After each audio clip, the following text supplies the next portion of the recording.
Mr. Speaker.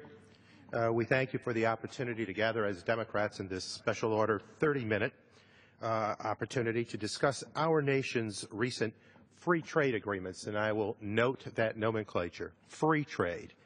There are concerns about fair trade being the outcome, and we'll be talking about that here in this format.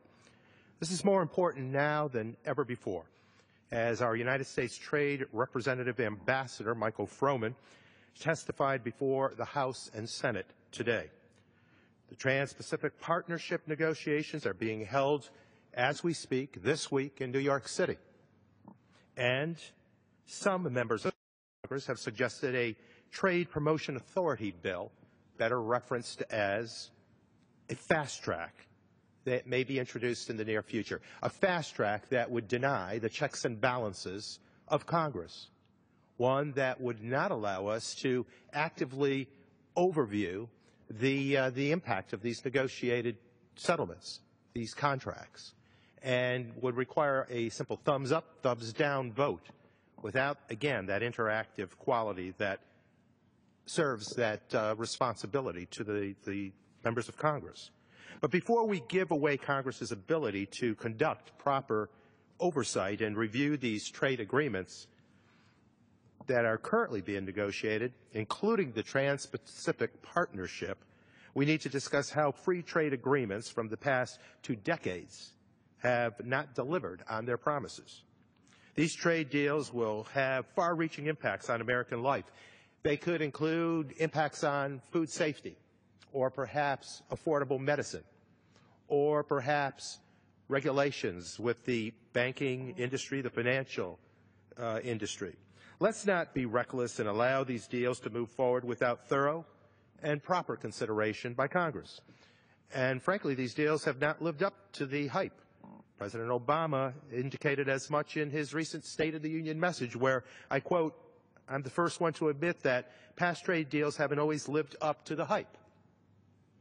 So whether it was NAFTA, the North American Free Trade Agreement, or the Korean Free Trade Agreement, supporters of our past FTAs have promised these deals would create a good outcome, create United States jobs, create a lesser trade deficit, and improve global labor and global environmental standards. But tragically, this has not been the outcome. TPP's supporters have said this one will be different. The Trans-Pacific Partnership, which could cover a great majority of the international economy, has its supporters saying that this will be a 21st century agreement, far different from those that have preceded it. But leaked information from the TPP negotiators shows that it is being modeled on, or by the negotiations itself, not by the negotiators, showing that it has been modeled on trade policies that have proven to offshore good-paying jobs in our economy and force wages down for America's working families.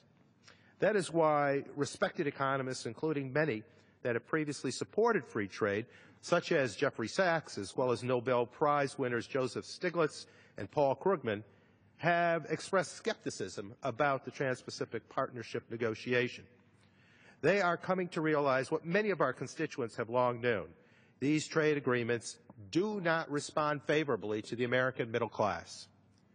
Sachs' speech at a trade forum on Capitol Hill included comments that, and I quote, indicated that "I don't think TPP and TTIP rise close to the standard of being 21st century trade and investment agreements. Not even close. They are very much 20th century agreements which were already out of date by the time they were negotiated. This is a NAFTA treaty with large, or this is the same negotiations that we've had in many other cases." Mr. Krugman in the New York Times indicated, and I quote, "I am in general a free trader, but I'll be undismayed and even a bit relieved if the TPP just fades away.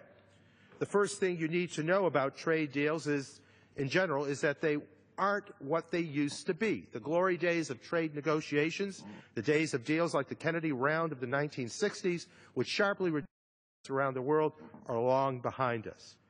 And then Mr. Stiglitz in the New York Times is quoted as saying, and I quote, "Based on the leaks and the history of arrangements in past trade pacts, it is easy to infer the shape of the whole TPP and it doesn't look good.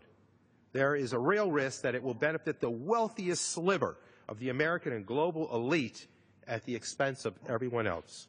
So tonight, I hope we can have a thoughtful discussion about jobs, about wages, about environmental standards that could be impacted, about child labor laws that could perhaps be thrust upon us, that have been promised for every FTA in the past 2 decades. Sadly, our constituents are looking for that sort of progressive outcome that has not been realized. And certainly, our workers have been impacted. I represent a district that is tremendously impacted by these trade negotiations. So tonight, it's a pleasure to work with my colleagues to get out the message about broken promises of our trade agreements. And I see my good friend and colleague who has been a very passionate voice on speaking out about these issues, and that is Tim Ryan, our representative from Ohio, from Ohio's 13th District.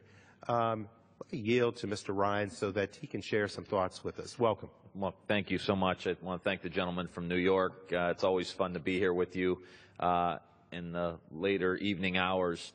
But as I'm listening to you talk about fair trade versus free trade and what some of these agreements, you just got to go to the communities. I mean, this is not rocket science. Go to the communities that have been impacted over the last 20 or 30 years, going back to NAFTA and CAFTA and all of these other agreements, and look at them. Look what's happened in places like Youngstown, Ohio, or upstate New York, or in Connecticut, up and down the East Coast. We have in Ohio several companies that after the NAFTA agreement started moving wholesale their manufacturing facilities from Warren, Ohio, or Youngstown, Ohio, just over the border in Mexico, just over the border, with cheaper labor and no environmental labor standards to be seen, and ship the product right back over, and decimating communities across Ohio like the ones that we represent. There's a state route in Ohio that goes, State Route 7. It goes from the lake all the way down the Ohio River. And if you want to see what these trade agreements have done in the heartland, go take a ride down Route 7, especially the southern part. Go through Steubenville in East Liverpool, Ohio. Go down to Portsmouth. Go through Athens County. You will see the erosion of what used to be the industrial might of the United States of America that has eroded communities.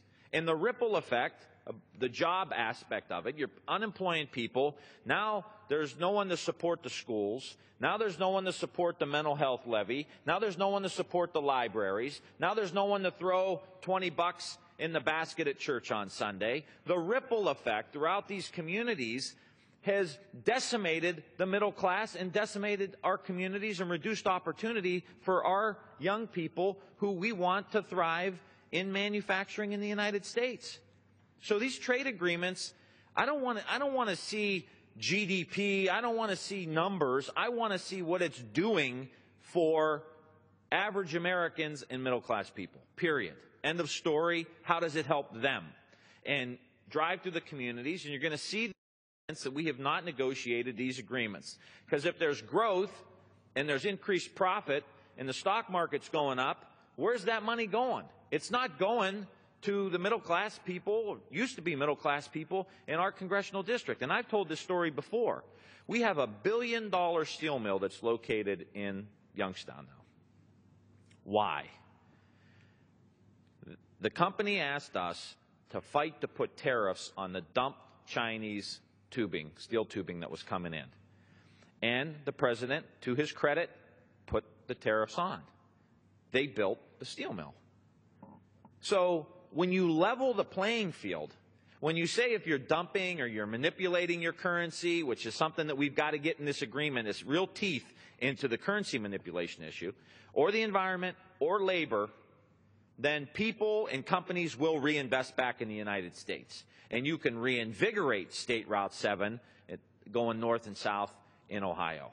And to me, that's the most important part. What are we going to do? How are we going to write agreements? How are we going to structure our trade to operate in a way that draws investment into the United States. One last piece.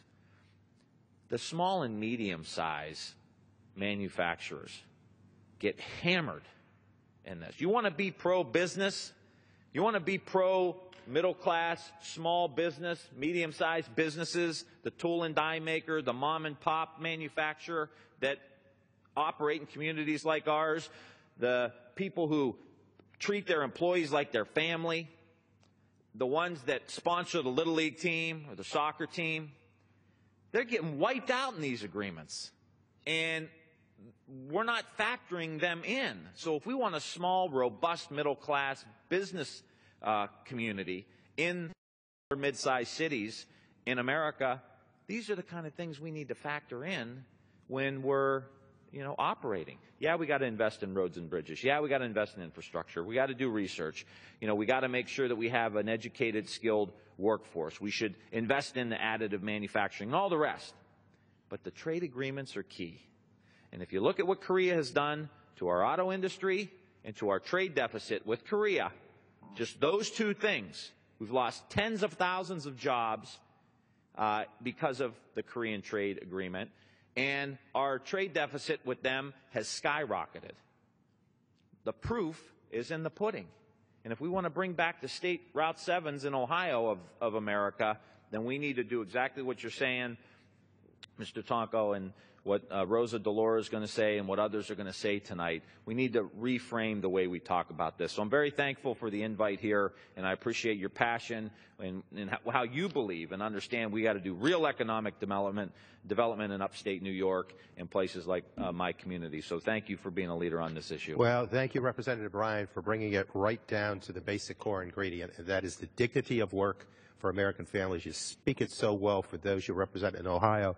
And, this is about broken promises. It's about promises for jobs, promises for worker opportunity, promises for environmental standards, promises for labor standards. We need to let the American public know exactly what's happening.